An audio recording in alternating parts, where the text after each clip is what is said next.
नमस्कार साथियों, कैसे हैं आप सभी लोग। आशा करता हूं सभी लोग बढ़िया होंगे और पढ़ाई को बहुत मज़ेदार तरीके से पढ़ रहे होंगे। तो आप सभी का स्वागत है, हार्दिक अभिनंदन है आज की क्लास में। और आइए शुरुआत करते हैं आज के हम करंट अफेयर के नोट्स की। आज हम बात करेंगे 17 अगस्त 2022 के top most important current affair notes पर। तो मित्रों, आज की हमारी क्लास जो है काफ़ी स्पेशल आप सभी के लिए, और आप सभी को जो ग्रुप डी का पेपर देने जा रहे हैं उन सभी को बहुत बहुत शुभकामनाएं। बहुत ही बेहतरीन तरीके से पेशेंस के साथ क्वेश्चन को पढ़कर, अच्छे से पढ़कर आप क्वेश्चन का आंसर दें और अपना परचम लहराएं। ठीक है मित्रों, तो सभी साथी एकदम बहुत ही रिलैक्स तरीके से स्ट्रिंग विस्ट्रिंग पी के एकदम ऊर्जा के साथ बढ़िया से पेपर दें और परीक्षा हॉल में अपना झंडा गाड़ कर आएँ। ठीक है, तो आज की क्लास आपके लिए बहुत इंपॉर्टेंट है। कुछ नई नई टॉपिक के साथ कुछ नई नई बातें आपको बताऊंगा और बेहद अधिक जानकारी के साथ आपके साथ आज की क्लास में चर्चा होगी। ठीक है, तो क्वेश्चन बहुत इंपॉर्टेंट है, आपको अंत तक वीडियो अवश्य देखनी है और कुछ ना कुछ नया मैं लेकर आता हूं। तो आज भी कुछ नया आपके लिए लेकर आया हूं। तो पहला क्वेश्चन हमारा है आपके लिए, 15 अगस्त 2022 को भारत ने कौन सा स्वतंत्रता दिवस मनाया। तो आप सभी को पता है, यहाँ पर काफी लोगों को कंफ्यूजन रहा था 75वां है या 76वां है। तो यहाँ पर आपका रखना है, हमारा जो स्वतंत्रता दिवस है वो उसका संस्करण तो 76वां है, लेकिन उसकी वर्षगांठ जो थी वो 75वीं थी। जो वर्षगांठ हमने बनाई थी वो 75 थी, यानी कि हमारे जो आजाद होने का समय है वो 75 वर्ष पूर्ण हो चुका है। लेकिन जो हमारा संस्करण है ये कौन से नंबर का होगा, 76 नंबर का ये हमारा संस्करण था। ठीक है, तो यहाँ पर अपने कंफ्यूजन को सभी लोग दूर करेंगे और एक काफी इंपॉर्टेंट आपके लिए पॉइंट भी है। अब जैसा कि आपको पता है, 18 जुलाई 1947 को स्वतंत्रता एक्ट आया था और इसमें बताया गया था क्लीमेंट इटली के द्वारा कि यहाँ पर 15 अगस्त को हम भारत को आज़ाद कर देंगे। तो 15 अगस्त को भारत आज़ाद कर दिया गया 1947 में। ठीक है, भारत को आज़ादी प्राप्त हुई और इसी वजह से अब से लेकर अब तक जो हमने 75 वर्ष पूर्ण किए और ये आगामी 25 वर्ष तक हमारा अमृत महोत्सव चलने वाला है, इसीलिए अमृत महोत्सव के रूप में इसे हमने मनाया। वैसे आपको पता है कि 100 साल पूरे होने पर हम प्लेटिनम जुबली मनाते हैं और 75 साल पूरे होने पर उसे हम डायमंड जुबली के रूप में मनाते हैं। लेकिन डायमंड जुबली के रूप में न मनाकर हमने उसे किसके रूप में मनाया, अमृत महोत्सव के रूप में मनाया। ठीक है, ये 75 वर्ष पूर्ण होने पर भारत को एक बहुत बड़ी भेंट दी थी माननीय प्रधानमंत्री मोदी जी ने। ठीक है, अब आपको पता होना चाहिए कि भारत आज़ाद कब हुआ था, 15 अगस्त 1947 में। यहीं पर आपको याद रखना है कि कुछ अन्य देश हैं जैसे कि दक्षिण कोरिया, ये भी आज़ाद हुआ था 15 अगस्त को ही। इसी के साथ कांगो, ये आपको याद होना चाहिए, अफ्रीका महाद्वीप का एक देश है कांगो, ये भी 15 अगस्त को ही स्वतंत्र हुआ था। और बहरीन भी आपको याद रखना है, ये एशिया का एक देश है और ये कब, तो 15 अगस्त को ये भी आज़ाद हुआ था। तो तीनों देशों के नाम आपको याद रखने हैं, 2 एशिया के देश हैं और एक अफ्रीका महाद्वीप का एक देश है कांगो। ये दोनों के दोनों 15 अगस्त को आज़ाद हुए थे। अब यहाँ पर आपको याद होना चाहिए कि लाल किले के प्राचीर से मोदी जी ने इस बार जो हमारा एक पुराना नारा था उसमें अपना एक नया वर्ड ऐड किया है। जैसे जो हमारा पुराना नारा था वो था जय जवान जय किसान। ये सर्वप्रथम किसने दिया था, लाल बहादुर शास्त्री जी ने ये नारा दिया था, जय जवान जय किसान का नारा। उसी में एक पॉइंट जोड़ा गया जय विज्ञान, तो ये जोड़ा था जय विज्ञान का नारा, इसमें जोड़ा था अटल बिहारी वाजपेयी ने।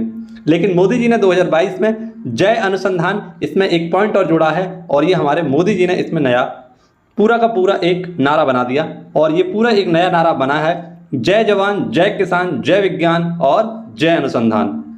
ठीक है, तो ये काफ़ी एक हमारा 3 बार में बनकर तैयार हुआ है पूरा नारा। तो आपको अलग अलग रूप से भी याद रखना है, जय जवान जय किसान का नारा लाल बहादुर शास्त्री ने दिया था, जय जवान जय किसान जय विज्ञान का नारा अटल बिहारी वाजपेयी ने दिया था, और जय किसान जय जवान जय विज्ञान जय अनुसंधान ये माननीय मोदी जी ने दिया था। ठीक है, अब राष्ट्रीय गान आपको बताया कब हमने अपनाया था, तो 26 जनवरी 1950 को, माफ करना 24 जनवरी 1950 को इसे अपनाया गया था। ठीक, तो ये हमारा एक क्वेश्चन था, जो पॉइंट मैंने आपको बताए हैं इन पॉइंटों को आप याद रखना। ठीक है, ये काफ़ी इंपॉर्टेंट पॉइंट है, आपसे पूछे भी जा सकते हैं अलग अलग। अगला क्वेश्चन है आपके लिए, निपम पहल क्या है। तो निपम पहल आप सभी को पता होना चाहिए, इसका जो फुल फॉर्म है इसे हम इसी में इसका आंसर छुपा हुआ है एक्चुअली। जैसे कि आपको पता है निपम, इसको हम NIPAM कह सकते हैं। तो यहाँ पर इसकी फुल फॉर्म हो जाएगी national intellectual property awareness mission, है ना। जो हमारा राष्ट्रीय बौद्धिक संपदा अवेयरनेस जो हमारा मिशन है उसी को निपम कहा गया है। यानी एक बौद्धिक संपदा जागरूकता मिशन है ये, जो निपम के नाम से जाना गया है। इंटेलेक्चुअल प्रॉपर्टी क्या होती है, जैसे आपको पता होना चाहिए, जैसे ट्रेडमार्क हो गया, आपका ये पेटेंट हो गया, कॉपीराइट हो गया, जे टैग हो गया, ये सब इंटेलेक्चुअल प्रॉपर्टी के तहत आती है, यानी बौद्धिक संपदा के तहत आती हैं।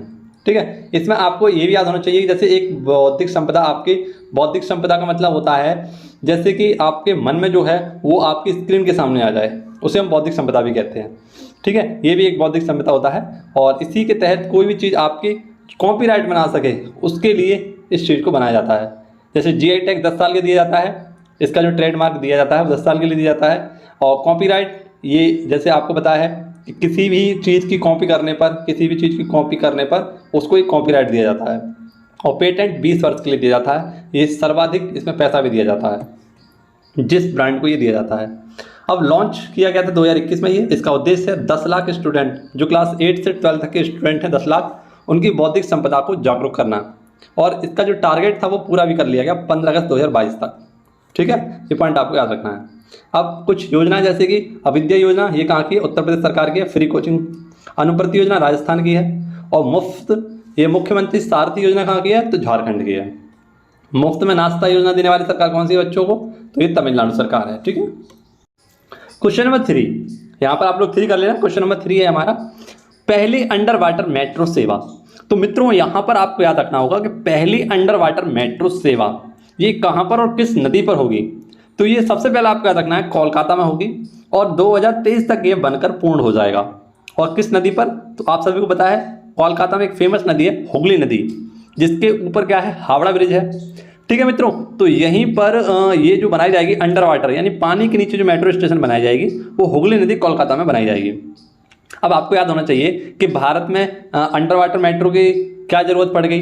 तो आप सभी को बताया जो हमारा हावड़ा ब्रिज है इस पर काफ़ी ज़्यादा दबाव पड़ रहा है और इसी दबाव को कम करने के लिए, है ना, यहाँ से मित्रों क्या किया जाएगा, जो अंडर वाटर मेट्रो ट्रेन है इसका दबाव कम करेगा। यानी आपको पता है जब वाहन वगैरह कम चलने लगेंगे तो यहाँ पर इसका दबाव कम होने लगेगा और इसकी लाइफ भी बढ़ जाएगी। तो इसी के लिए पहली अंडर वाटर मेट्रो सेवा स्टार्ट की गई है कोलकाता में। 2023 तक ये बनकर तैयार हो जाएगा।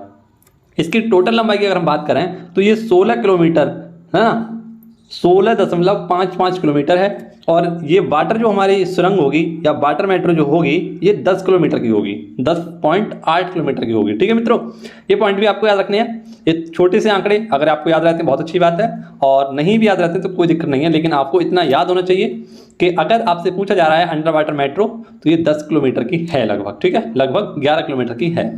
ठीक, ये पॉइंट आपको याद रखने होंगे। अब कोलकाता की बात आई है तो 3 पॉइंट आपको कोलकाता से याद कराऊंगा। सबसे पहले शांति निकेतन, ये कहाँ पर? हमारा कोलकाता में है। दक्षिणेश्वर मंदिर, ये भी कोलकाता में है। फोर्ट विलियम, ये कॉलेज है और लॉर्ड वेलेस्ली के द्वारा इसे बनाया गया था, ये भी कहाँ पर? हमारा कोलकाता में है। इसी प्रकार से कोलकाता में दक्षिण पूर्वी रेलवे का हेडक्वार्टर भी है। किसका मित्रों? दक्षिण पूर्वी रेलवे का हेडक्वार्टर भी कोलकाता में ही है। और दपूरे, जिसे हम शॉर्ट में कहते हैं दपूरे के द्वारा ही ऑपरेशन माई सहेली चलाया गया था महिलाओं की सुरक्षा को बढ़ावा देने के लिए। ठीक है, ये पॉइंट आपको याद रखने हैं। ये हालांकि आप सभी लोग लगातार अगर पढ़ रहे होंगे तो ये पॉइंट आपको याद हो गए होंगे, लेकिन आपको यहाँ पर इन चीज़ों का रिवीजन अवश्य करना है। ठीक है, तो लगातार मेरे भाई 2-3 महीने से बने हुए हैं जो वो काफ़ी लुत्फ उठा रहे हैं इस वीडियो का। आप भी अगर इस चैनल का लुत्फ उठाना चाहते हैं तो इस चैनल को सब्सक्राइब कर लीजिए और लगातार आप 3 महीने तक मेरे साथ जुड़े रहिए। आपकी स्टैटिक जी की बहुत ज़्यादा मजबूत हो जाएगी। ठीक है, अब अगला क्वेश्चन आपके सामने, मेट्रो मैन ऑफ इंडिया। ये मेट्रो मैन ऑफ इंडिया कौन है? तो श्रीधरन। ठीक है, ऐसे आपका रखना है राष्ट्रीय जलमार्ग प्रथम, ये कहाँ से कहाँ तक है और किस नदी पर है? तो प्रयागराज से हल्दिया के मध्य है ये और गंगा नदी पर बना हुआ है। ठीक है, राष्ट्रीय जलमार्ग 2 ये कहाँ पर है? तो ब्रह्मपुत्र नदी पर है ये, सादिया से डुबरी, और ये दोनों स्थान कहाँ पर है? असम में। ठीक है, नेक्स्ट, देश में पहली मेट्रो कब चलाई गई थी? तो देश में पहली मेट्रो चलाई गई थी कलकत्ता में ही, और ये 24 अक्टूबर 1984 को पहली मेट्रो ट्रेन चलाई गई थी। दूसरी मेट्रो ट्रेन आपको याद होना चाहिए, ये चलाई गई थी हमारी दिल्ली में। ठीक है, कोलकाता से दमदम के बीच ही चली थी, आपको याद होना चाहिए। पहली जो हमारी मेट्रो ट्रेन थी, जो मेट्रो थी वो कहाँ चली गई थी? कोलकाता से दमदम। ये दोनों के दोनों स्थान कहाँ पर है? कोलकाता में ही है। देश में पहली ट्रेन कब चली थी? तो 16 अप्रैल 1853 में देश में पहली ट्रेन चली, यानी भारत में पहली ट्रेन चली थी मुंबई से थाने। और ये कितने किलोमीटर? तो लगभग 34 किलोमीटर ये चली थी।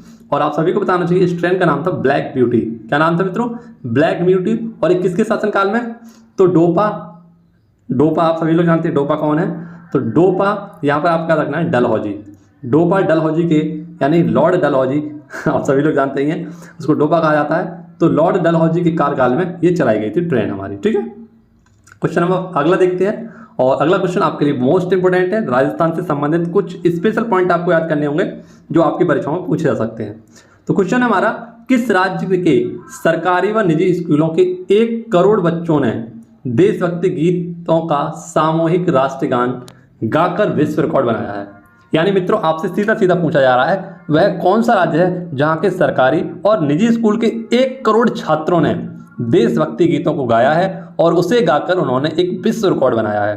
तो मित्रों यहाँ पर सीधा सीधा हमारा राजस्थान जो हमारा हो जाएगा वो कौन सा होगा? राजस्थान, है ना। स्थान कौन सा होगा वो? तो राजस्थान।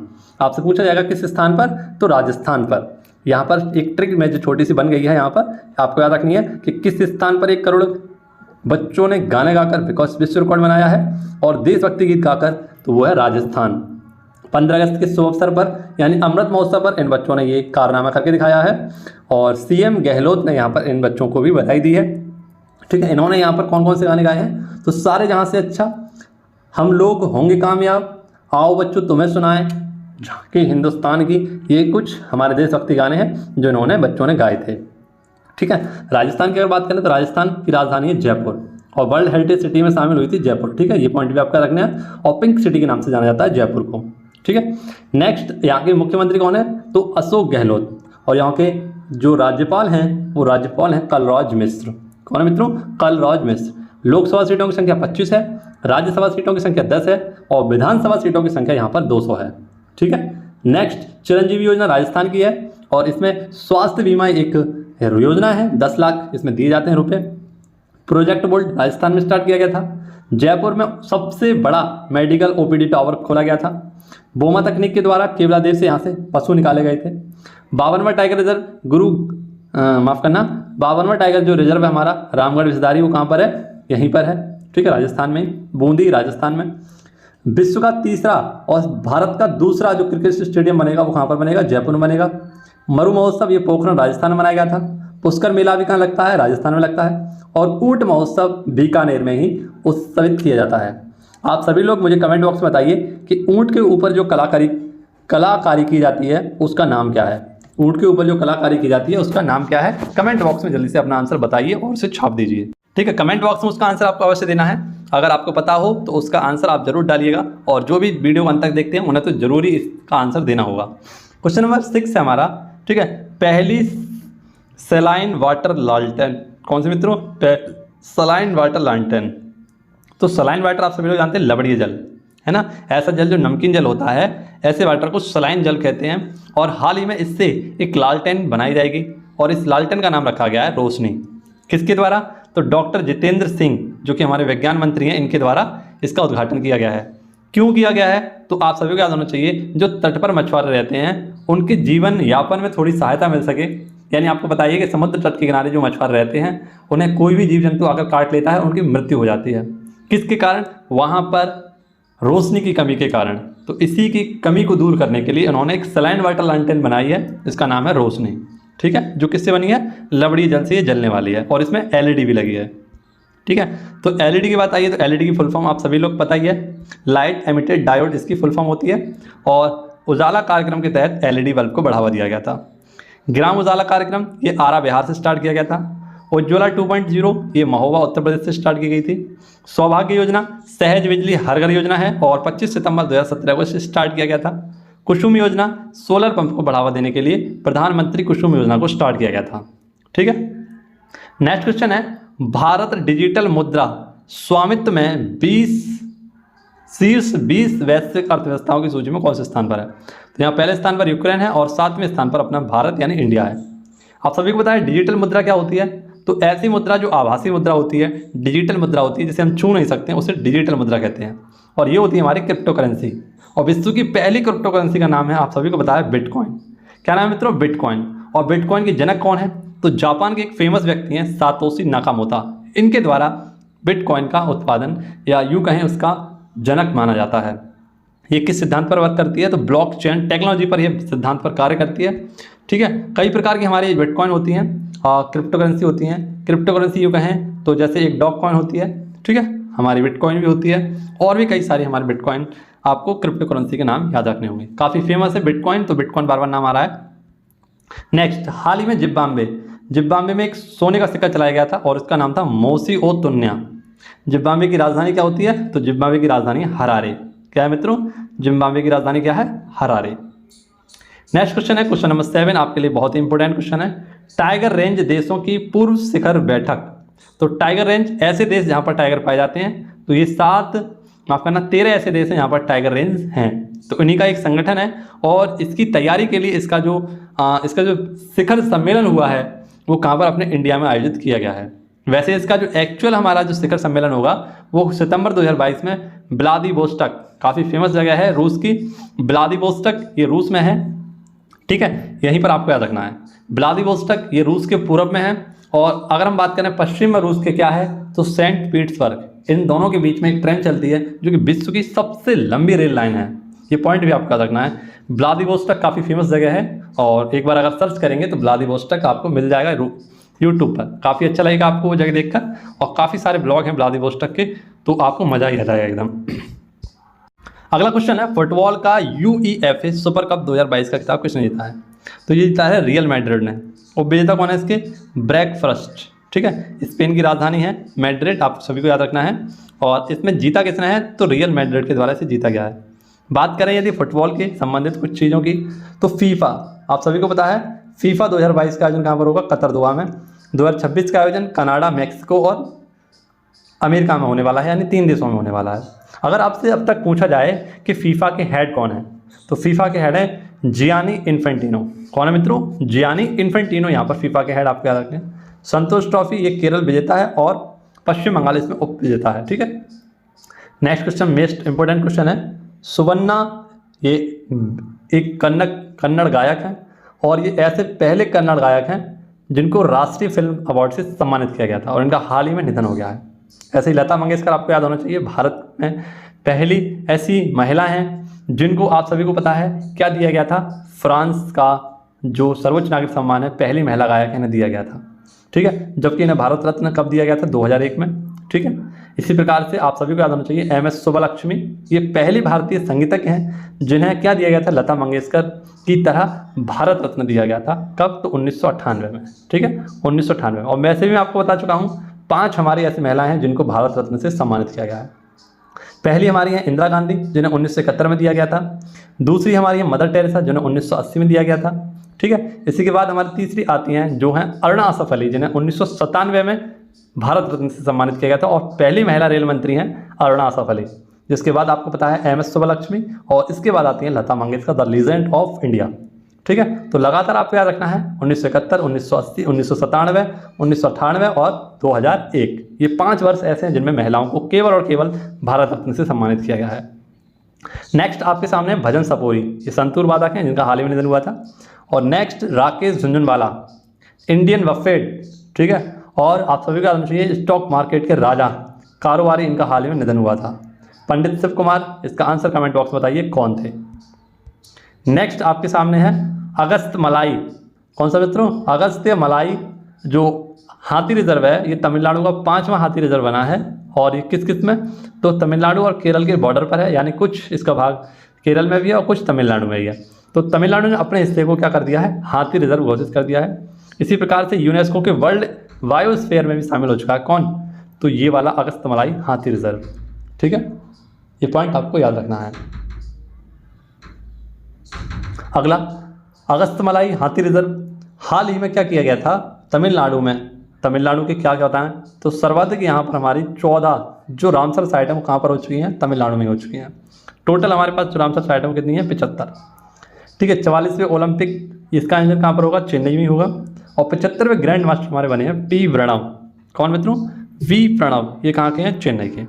ठीक है, अंत का एक क्वेश्चन काफ़ी सरल क्वेश्चन था, आपको बता देता हूँ कि संस्कृत दिवस कब मनाया जाता है? प्रत्येक 12 अगस्त को। ठीक है, 12 अगस्त को हमने क्या बनाया था? तो विश्व युवा दिवस भी बनाया था। ठीक है, ये पॉइंट आपको याद रखना था। तो ये आज की हमारी क्लास थी। आप सभी लोग अगर ग्रुप डी का पेपर देने जा रहे हैं तो आपके लिए काफ़ी हेल्पफुल ये क्लास होगी।